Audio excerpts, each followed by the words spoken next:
පසුගිය එපිසෝඩ් එකේදී සතුරු අවුරුදු 15ක කෝමා තත්ත්වයකින් පස්සේ ආයෙත් සිහියට පත් වෙනවා. එයා ඇස් අරිනකොට එයාගේ යාළුවෝ ඔක්කොම දැන් ලොකු වෙලා ඒ වගේම එයාට එයාගේ අතීතයේ කිසිම දෙයක් මුලින් මතක තියෙන්නේ නැහැ. ඉතින් එයාගේ අම්මයි එයාගේ යාළුවෝයි එකතු වෙලා එයාගේ මතකය ආයෙත් එයාට එකතු කරන්න උත්සාහ කරන්නේ නැහැ. හැබැයි එයාව ඉස්පිරිතාලේදී කායෝ බලන්න ආවට පස්සේ එයාගේ පරණ මතකයන් ආයෙත් ටිකෙන් ටික එයාට එන්න ගන්නවා. ඉතින් ඒ අතරේ අපි දැනගන්නවා සතුරු නැවතිලා එන ඉස්පිරිතාලේ ඩිරෙක්ටර් විදියට වැඩ කරන්නේ අවුරුදු 15කට කලින් අර ළමයින්ට තර්ජනයක් වෙලා තිබුණ සීරියල් කිලර් නැත්තම් යෂිරෝ කියලා. දැන් එයාගේ නම නිෂිසිනෝ. ඉතින් අපි බලමු මෙච්චර කාලයක් බැරි වුණ දේ. ඒ කියන්නේ සීරියල් කිලර්ව ඇත්තටම අල්ලගන්න එක කරන්න. ඉතින් අපි දැන් යන්න හදන්නේ ඉරේස්ඩ් කතාවේ අවසාන නැතිනම් 12 වෙනි එපිසෝඩ් එකට.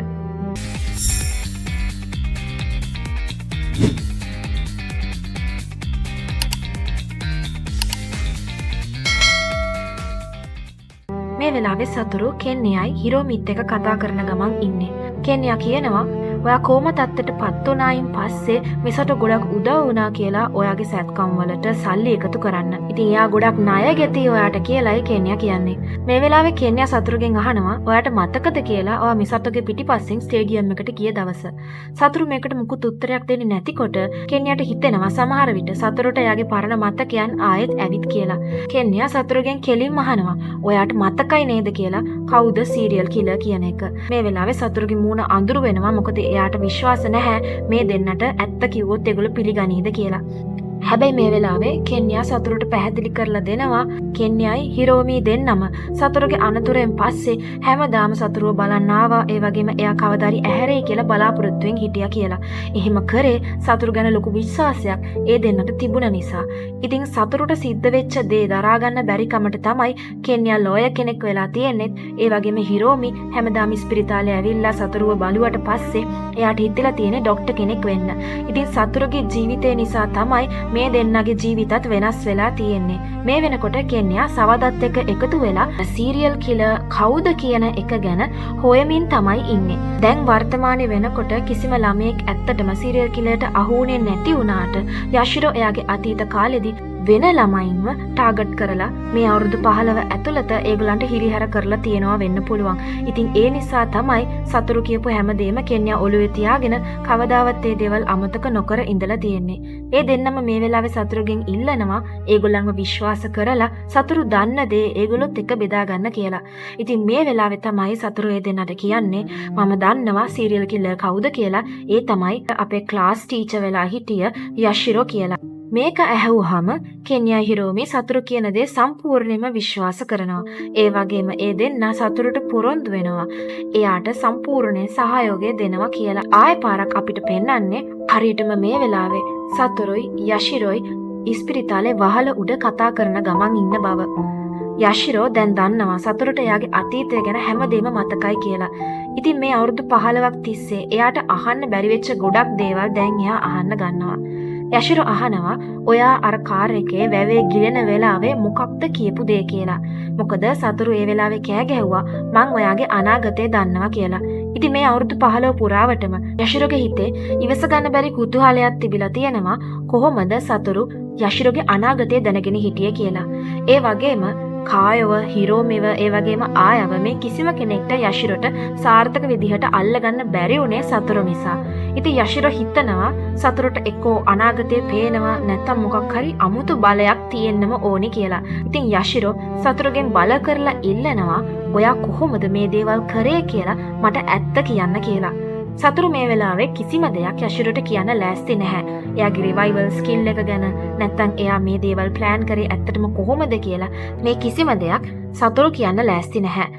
යෂිරෝ සතුරුගෙන් අහනවා ඔයා ඔයාගේ සාක්කුවේ ෆෝන් එකක් තියාගෙන ඉන්නව නේද? ඒ කෝල් එක දැම්ම කට් කරන්න කියලා.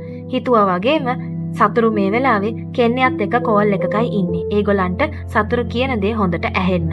ඉතින් යෂිරෝ එයාට තර්ජනය කරනවා ඔයා මට ඇත්ත කිව්වේ නැත්තම් ඔයාට පසුතැවෙන්න වෙයි කියලා. සතුරු ඇත්ත කිව්වේ නැත්තම් යෂිරෝ මේ වෙනකොටත් ප්ලෑන් එකක් ගහලයි තියෙන්නේ සතුරුගේ ඉතුරු දවස් ටික විනාශ වෙන්න.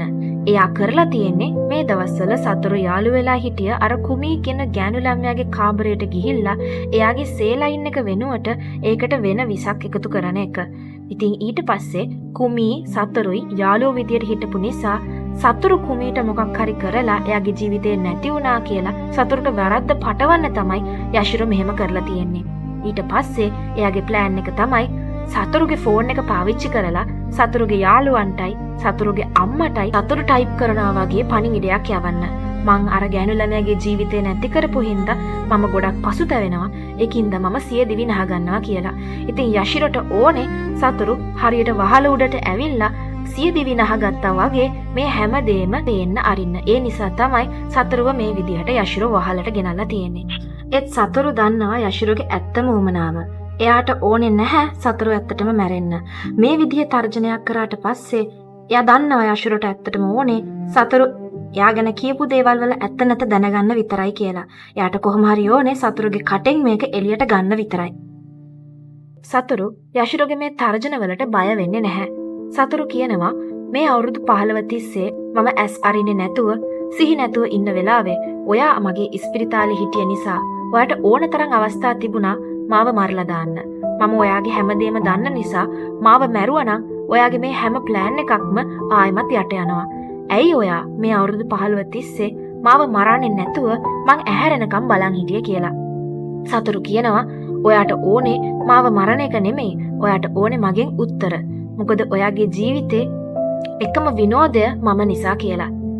යශිරෝට මේ වෙලාවේ අර ස්පයිස් කියන එයාගේ හැම්ස්ටර් මතක් වෙනවා.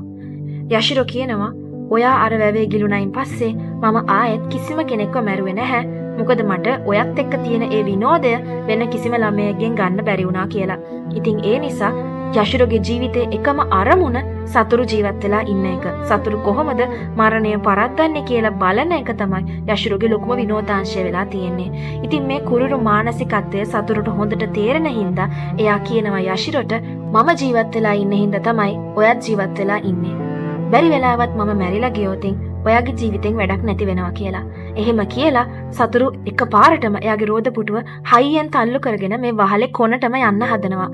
සතුරු වහලේ ගැට්ටෙන් බිමට වැටෙන්න යද්දිම යශිරෝ රෝද පුටුවේ කකුලකින් ඉක්මනට අල්ල ගන්නවා. අල්ලගෙන ඉන්න කොච්චර අමාරු වුණත් යශිරෝ සතුරුගේ රෝද පුටුව අතාරින්නේ නැහැ.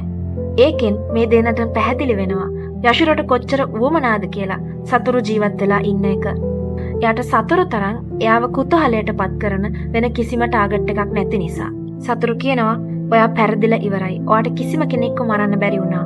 මම ඔයාගේ හැම දෙයක්ම දන්නවා. ඔයා මොකක්ද කරන්න යන්නේ කියලා ඔයා හිතන්න කලින්ම මං ඒ ගැන දන්නවා කියලා.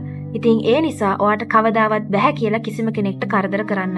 මගේ ජීවිතේ පළක් නැති වුණත් මට ආදරය කරන හැම කෙනෙක්වම ඔයාගෙන් බේර අරන් ඉවරයි කියලායි සතුරු කියන්නේ. යශිරෝගේ ඇස් දෙකෙන් කඳුළු ගලන්න ගන්නවා. අන්තිමට එයා හිතා ගන්නවා සතුරුට එයාගේ ජීවිතේ නැති කරගන්න ඕනේ නම් එයාට යන්න දීලා යශිරෝත් එතනින් පයින්නවා කියලා. ඉතින් අවසානයේදී යශිරෝ ගොඩක් හිත අමාරුවෙන් සතුරුගේ රෝද පුටුව අතාරිනවා. සතුරු මූණ හිනාවක් එක්ක තමයි බිමට වැටෙන්නේ. සතුරු උඩින් වැටුණාට පස්සේ යශිරෝට තේරෙනවා එයාගේ ජීවිතේ කිසිම පළක් නැහැ කියලා. ඉතින් එයාත් දැන් ලෑස්ති වෙනවා එයාගේ ජීවිතය නැති කරගන්න සතුරුත් එක්කම. එයා වහලේ අගට ඇවිල්ලා අත් දෙක දෙපැත්තට දික් කරලා ජීවිතයට සමු දීලා වැටෙන්න යනකොට එයා දකිනවා සතුරු ඇත්තටම ලොකු කොට්ටයක් උඩට තමයි වැටිලා තියෙන්නේ.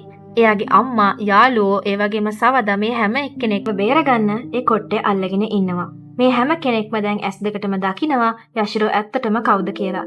යශිරෝට වෙච්ච දේ තේරුම් ගියාම hina යනවා. මොකද සතුරු ආයෙත් එයාගේ මරණය පරද්දලා ඒ වගේම යශිරෝට වඩා අඩියක් ඉස්සරහින් තමයි ඉන්නේ. ඉතින් එයා සතුටු වෙනවා. සතුරු කොච්චර විනෝදයක් එයාගේ ජීවිතේට ගේනවද කියලා හිතලා. ඉතින් මේ හැමෝම එකතු වෙලා යශිරෝගෙන් පාපොච්චාරණයක් නැත්තම් කට උත්තරයක් ගන්න තමයි මේ විදියට කරලා තියෙන්නේ. ඉතින් ඒගොල්ලෝ කතා කරපු හැමදේම දැන් සාක්ෂි පිට තියෙන නිසා යශිරෝට අවසානයේ තේරෙනවා සතුරු දින්න එයා පෙරදුනා කියලා. ඉතින් එයාම පොලිසියට බාර වෙනවා. සතුරුගේ ජීවිතේ දැන් අවුරුදු 15ක් නිකරුණේ ගත වෙලා ඉවරයි. හැබැයි එයා මේ වෙලේ හිතා ගන්නවා එයාට නැති වෙච්ච අවුරුදු ටික ගැන එයා පසුතැවෙන්නේ නැතුව ඒ අවුරුදු 15 තිස්සේ එයාගේ යාළුවෝ ඒ වගේම එයාගේ ජීවිතේට ලං වෙච්ච අය එයා ගැන තියපු විශ්වාසය නිසා අතර ධෛර්යය අරගෙන ජීවිතේට මුණ දෙනවා කියලා. මේ හැමදේම වෙන්න කලින් සතුරගේ හිතේ තිබිච්ච ඒ හිඩස තනිකම දැන් එයාට නැහැ. මොකද එයාගේ ජීවිතේ ආදරයෙන් ඒ වගේම විශ්වාසයෙන් පිරිච්ච එකක් නිසා. දැන් එයාගේ නිර්මාණවල ලොකු වෙනසක් තියෙනවා. ඒවා ගොඩක් හොඳ විදිහට පත්තර වලින් පිළිගන්නවා. මේ දේ නිසා එයාට පුළුවන් වෙනවා එයාගේ ජීවිතේ සාර්ථක මංග ආටිස්ට් කෙනෙක් විදිහට ගත කරන්න. ඉතින් එයාට දැන් එයාගෙම කියලා චිත්‍රකතා ආයතනයක් තියෙනවා. ඒ වගේම එයාගේ යටතේ කට්ටිය වැඩ කරනවා. ඉතින් එයාගේ ජීවිතේ අරමුණ එයා සාක්ෂාත් කරගෙන ඉවරයි. එයා වෙච්ච හැමදේ ගැනම මතක් කරන ගමන් එයාට හුරු පුරුදු තැනකට යනවා. ඒ තමයි කලින් ජීවිතේ එයා ගත කරනකොට එයයි අයිරි ගොඩක් වෙලාවට කාලය ගත කරන්න ආපු හුරු පුරුදු පාලම යටට. ඉතින් මේ පාලම යටට ඇවිල්ලා එයාගේ චූටි කාලේ එයා ලියපු සටහන් ඒ වගේම එයාගේ ජීවිතේ රිවයිවල් එක නිසා වෙනස් වෙච්ච හැටි ගැන එයා කල්පනා කරනවා. කොහොම තත්ත්වෙන් නැගිට්ටට පස්සේ ආයෙ පාරක් එයාට කවදාවත් රිවයිවල් එකක් සිද්ධ වුණේ නැහැ. එයා එතනින් නැගිටලා එළියට යන්න හදද්දිම අමුතු සිදුවීමක් වෙනවා. ඒ තමයි රිවයිවල් එකක් සිද්ධ වෙන්නේ යනකොට පියාඹල ආපු අර නිල් පාට සමනලයා අවසාන වතාවට ආයෙත් එයාගේ ඇස් දෙක ඉස්සරහින් පියාඹගෙන යනවා. ඒ සමනලයා එතනින් ගියාට පස්සේ එයා එයාගේ ඇස් දෙකට අදාහගන්න බැරි දර්ශනයක් තමයි දකින්නේ. ඒ තමයි එයාගේ කලින් ජීවිතේ එයා ආදරය කරපු අයිරි මේ ජීවිතෙත් එයාගේ ඇස් දෙක ඉස්සරහට ඇවිල්ලා. මේ ජීවිතේදී අයිරි තාමත් එයාව අඳුරන්නේ නැහැ. මොකද එයා පීස කඩේක වැඩ කරන්නේ නැති නිසා.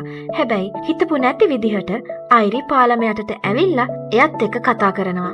හරියට පරණ කාලේ වගේ. ඉතින් එයාට තේරෙනවා මේ රිවයිවල් එක නිසා එයාට ආයෙ පාරක් එයාගේ ආදරයේ දෙවනි අවස්ථාවක් ලැබිලා කියලා. මේ විදිහට තමයි ඉරේස්ට් කතාව ඉවරයක් වෙන්නේ.